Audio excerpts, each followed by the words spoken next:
নমস্কার, আপনারা এখন দেখছেন এসআরএম ইন্ডাস্ট্রি কোম্পানির তরফ থেকে হাইড্রোলিক মেশিন। হাইড্রোলিকের নানা রকম মডেল হয়ে থাকে, তার মধ্যে এটা ফার্স্ট মডেল, যেখানে ডান্ডি বা সামনে স্টিক রয়েছে, যেটিকে আমরা প্রেশার ক্রিয়েট করলে ডাইসটা আপ ডাউন হবে। এটিকে আমরা লিভার বলি, এই কারণে মেশিনটার নাম single die hydraulic lever machine. এরকমই আপনি আরেকটা মডেল দেখছেন, এটাকে বলা হয় সেমি অটোমেটিক মেশিন, যেখানে সুইচ দেওয়া আছে, সুইচটাকে আপনি ক্লিক করে ডাইসটাকে আপ ডাউন ম্যানুয়ালি করতে পারবেন। সেকেন্ড, এই যে প্যাটেলটা দেখতে পাচ্ছেন ফুট প্যাড, এই প্যাটেলের মাধ্যমে মেশিনটাকে আপ ডাউন করতে পারবেন। Third number automatic machine switch, যেটাকে অন করে দিলে ডাইস নিজের থেকেই নামবে, আবার নিজের থেকেই উঠবে। অর্থাৎ একই মেশিনে 3 রকম মোড আপনি কাজ করতে পারবেন। এরকমই আরও কিছু মডেল দেখতে পাচ্ছেন, যেখানে হাইড্রোলিকের সেমি অটোমেটিকের মধ্যে নানা রকম মডেল হয়ে রয়েছে। মেশিন সবসময় নির্ভর করছে তার সিলিন্ডার, তার প্রেশার, তার বডির উপরে। এই যে সিলিন্ডারটা দেখতে পাচ্ছেন এবং এই যে বডি স্ট্রাকচার দেখতে পাচ্ছেন, এর উপরে মেশিনের ভ্যালু আর ওয়েট এবং দাম নির্ভর করে।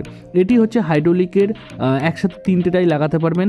একটা ডাই লাগালে মিডিলে লাগাবেন, 2টো ডাই লাগালে ডান দিকে একটা, বাঁ দিকে একটা লাগাতে পারবেন, দুপাশে 2টো ভাত খাওয়া থালার ডাই। এখানেও সামনে লিভার রয়েছে, যে লিভারটাকে আপ ডাউন করে আপনি মেশিনটাকে আপ ডাউন করতে পারবেন। এটিকে বলা হয় single cylinder double die lever machine. এই যে প্যানেল বক্স, এই প্যানেল বক্সের মাধ্যমে মেশিনটাকে আপনি অপারেট করতে পারবেন, এবং ঘরের লাইনে 220 লাইনে, ডোমেস্টিক লাইনে। এছাড়া আপনি দেখতে পাচ্ছেন আরেকটি মডেল, যেটিকে আমরা single cylinder double die automatic machine বলে থাকি। এটা হচ্ছে প্যানেল বক্স। এই প্যানেল বক্সের মাধ্যমে মেশিনটাকে অপারেট করা হয়। মাঝখানে এখানে সুইচ সিস্টেম আছে ম্যানুয়ালি আপ ডাউন করার জন্য। সেকেন্ড হচ্ছে আপনার ঠিক এখানে ফুটপ্যাড রয়েছে, ফুটপ্যাডের মাধ্যমে মেশিনটাকে আপনি সেমি অটোমেটিক মোডে আপ ডাউন করতে পারবেন।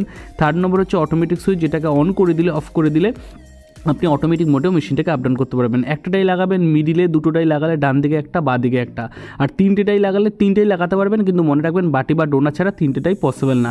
এটা সিঙ্গেল সিলিন্ডার হাই প্রেশারের মধ্যে আপনি মেশিনগুলো পেয়ে যাবেন। এর থেকে একটু আরও বড় মেশিনের ওয়েট এবং মেশিনের প্রেশার আরও বাড়ানোর জন্য, এবং কাগজের থালা বাটি প্লেট ছাড়া স্লিপার, চপ্পল এবং সুপুরি গাছের খোলের থালাও আপনি বানাতে চাইলে এই মেশিনটা নিতে পারেন। এটা হচ্ছে প্যানেল বক্স। এই প্যানেল বক্সের মাধ্যমে ডাইস লাগিয়ে আপনি কাজ করতে পারবেন। এখানেও 3টে ডাই লাগানোর জায়গায় পোর্ট আছে। এই যে হাই সিলিন্ডার, তার মাধ্যমে আপনি কাজটা আরও ভালোভাবে করতে পারবেন।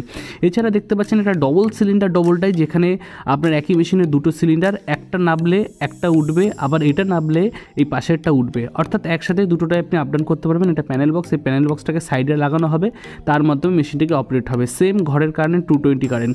এই যে মেশিনটা দেখতে পাচ্ছেন, এটা হচ্ছে আপনার হাই প্রেশারের কাটিংয়ের মেশিন। এই লিভারের মাধ্যমে এই মেশিনটাকে কাটিংয়ের জন্য স্পেশালি ইউজ করা হয়, যেটা আপনি র মেটাল সার্কেল কাটিং করতে পারবেন, চপ্পল কাটিং করতে পারবেন। এই সিলিন্ডারটা মুভ করা যায়, অর্থাৎ সিলিন্ডারটা আপনার নিজের মতন অনুযায়ী আপ ডাউন করে আপনি সরিয়ে কাজ করতে পারবেন। মেশিনটা যথেষ্ট হেভি বডি দেওয়া আছে, যাতে আপনার মেশিনটা কাজ করতে আরও সুবিধা হয়। এছাড়া আপনি দেখতে পাচ্ছেন আমাদের হাইড্রোলিক মেশিন চালানোর জন্য মোবিল। এই মোবিলের মাধ্যমে আমরা কিন্তু মেশিনগুলোকে অপারেট করে থাকি। প্রেশারটা নির্ভর হয় সবসময় এই অয়েলের মাধ্যমে। এছাড়া আপনি দেখতে পাচ্ছেন হাইড্রোলিক মেশিন চালানোর জন্য নানা ধরনের ডাইস। তাহলে দেরি না করে আপনি আমাদেরকে ফোন করুন, আরও ডিটেলসে জানুন এবং আমাদের সঙ্গে থাকুন।